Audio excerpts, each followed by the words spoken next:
Shalom saudaraku yang terkasih, kita bersyukur pada Tuhan. Kesempatan ini kita belajar firman Tuhan dari Mazmur pasal 8 ayat 4 sampai dengan ayat yang ke-6. Di sana dikatakan, "Jika aku melihat langitmu, buatan jarimu, bulan dan bintang-bintang yang kau tempatkan, apakah manusia sehingga engkau mengingatnya? Apakah anak manusia sehingga engkau mengindahkannya? Namun engkau telah membuatnya hampir sama seperti Allah, dan telah memahkotainya dengan kemuliaan dan hormat." Alkitab menunjukkan kepada kita bahwa kita manusia yang berharga, mulia di hadapan Tuhan.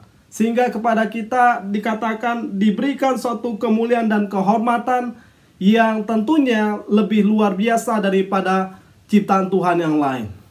Bulan dan bintang begitu luar biasa, ciptaan yang lain begitu luar biasa, tetapi manusia lebih luar biasa lagi, karena diciptakan hampir sama seperti Allah.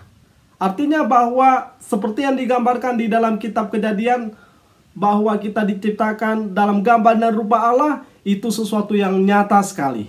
Itu sesuatu yang luar biasa sekali. Nah, dalam bagian ini kita bisa melihat betapa nilai kehidupan kita ini telah dibentuk oleh Tuhan sedemikian rupa bahwa kita bernilai, berharga di mata Tuhan. Tuhan menciptakan kita dalam gambar dan rupa Allah. Artinya bahwa kita mampu untuk menjadi orang-orang yang mempunyai nilai yang dimiliki oleh Tuhan. Nilai kasih, nilai keadilan, nilai kesucian, dan lain sebagainya. Sehingga kalau kita memperhatikan kehidupan kita, karena kita begitu berharga, maka Tuhan datang ke dalam dunia ini untuk menebus dosa kita supaya kita diselamatkan. Kita tidak dihukum dalam kebinasaan yang kekal, tetapi kita mengalami persekutuan dengan Tuhan di dalam persekutuan yang indah di dunia ini dan juga di kekekalan nanti. Tetapi yang menarik bahwa nilai kita itu tidak tergantung dari apa yang kita miliki, dari berapa apa yang kita punya. Sesuatu yang luar biasa yang kita punya, kita tidak bergantung pada semuanya itu.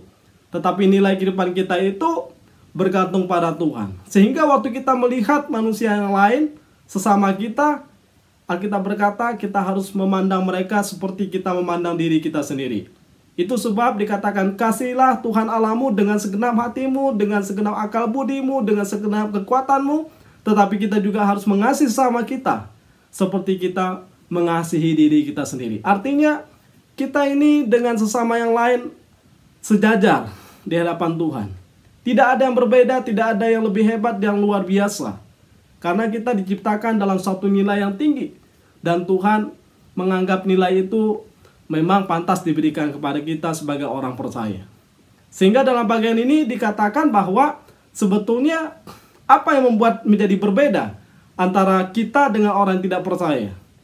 Yang membuat berbeda adalah kita tebusan Tuhan yang mulia dengan darahnya yang mahal, sehingga kita dianggap layak di hadapan Dia.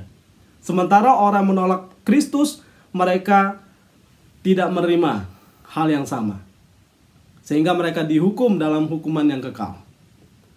Padahal Allah sudah menyatakan kasih-Nya, tapi mereka menolak. Mereka tidak sadar tentang betapa berharganya kasih itu yang harusnya mereka terima. Tetapi bagian ini juga menyadarkan tentang bahwa nilai kehidupan kita itu bukan seperti nilai emas atau perak. Karena kita itu lebih bernilai dari semuanya itu.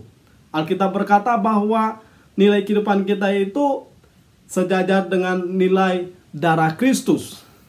Kenapa saya katakan demikian? Karena darah Kristus menunjukkan satu nilai pengorbanan ilahi. Pengorbanan yang totalitas. Pengorbanan yang tidak tersisa, pengorbanan yang sampai habis, yang dicurahkan hanya untuk kita, manusia yang berdosa. Oleh sebab itu, jangan anggap kita sendiri tidak bernilai. Apapun keberadaan kehidupan kita, kita bernilai di hadapan Dia. Kecuali kita tidak menganggap bernilainya darah Kristus bagi kehidupan kita. Oleh sebab itu, kalau kita bernilai, maka tunjukkan nilai itu kepada dunia ini. Ketika kita lihat orang haus, kita beri minum. Ketika kita lihat orang lapar, kita beri makan. Ketika kita lihat orang sedih, maka kita beri penghiburan kepada mereka. Karena itu nilai yang ingin kita bagikan kepada orang lain. Ketika dunia ini gelap, kita hadir dengan terang. Ketika dunia ini hambar, kita hadir membawakan garam. Supaya dunia tahu bahwa ada perbedaan nilai. Orang yang percaya kepada Tuhan dengan orang yang tidak percaya kepada Tuhan. Sehingga sebetulnya apa yang membentuk nilai kehidupan kita? Bukan kita membentuk nilai kita karena kita hebat, karena kita luar biasa, karena kita kuat. Tetapi yang membentuk nilai kehidupan kita adalah Tuhan, pencipta pemilik kehidupan kita. Dan kita bersyukur dan bersuka cita karena nilai kita tidak tergantung pada nilai dunia ini. Tetapi nilai kita tergantung pada Tuhan, yang adalah Tuhan yang hidup, yang memberikan suatu nilai yang besar, yaitu hidupnya sendiri bagi kehidupan kita. Mari kita hidup bersyukur pada Dia karena kita bernilai. Lakukan tugas tanggung jawab kita hari lepas hari. Kalau melayani Tuhan, layanilah Tuhan dengan sungguh. Kalau bekerja, bekerjalah dengan sungguh. Dalam hidup keluarga, kita bagikan kasih dengan sungguh. Karena kita sudah memiliki nilai yang besar yang patut kita bagikan kepada orang di sekitar kita. Jangan tahan nilai yang telah Tuhan berikan kepada kita untuk diri kita sendiri. Tapi bagikan dengan sukacita, karena kita bersyukur pada Dia yang mempunyai kehidupan kita. Terpujilah Tuhan. Amin.